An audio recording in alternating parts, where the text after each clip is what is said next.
تو اب اسے کہہ دیجئے کہ اس آیت میں اس سورہ میں دعا کی بھی تعلیم دی گئی، اس لیے سورۃ الدعا ہے. یہاں مسئلے کی تعلیم دی گئی، اس لیے سورۃ تعلیم المسئلہ بھی ہے. یہاں پر اس میں دعا اس معنی کر ہے اہدنا الصراط المستقیم، سورۃ مناجات بھی ہے نا. اہدنا الصراط المستقیم سورۃ السوال بھی ہو گیا کہ سوال کر رہا ہے نا. تو پورے قرآن میں یہی تو ہے کہ ابتدائے عالم سے لے کر اخیر تک اور روز جزا تک سب کا پورا بیان اس کے اندر ہے، سب کا اجمالی بیان ہے. بات سمجھ آ رہی کہ نہیں؟ تو اب اتنی باتیں یہاں پر ہم نے ذکر کر دیں. اب چونکہ وقت زیادہ ہوا، بقیہ مسائل کو انشاءاللہ کل ذکر کیا جائے گا. اللہ رب العزت اپنے پیارے حبیب صلی اللہ علیہ وسلم کے صدقہ و طفیل دارین کی سعادت و برکت و رحمتوں سے مالا مال فرمائیں. تفسیر کے جو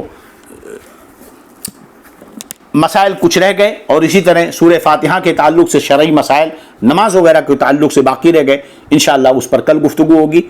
استغفر اللہ استغفر اللہ استغفر اللہ ربی من کل ذنب واتوب الیہ. اشہد ان لا الہ الا اللہ اشہد ان محمد عبدہ ورسولہ. السلام علیکم ورحمۃ اللہ تعالی وبرکاتہ.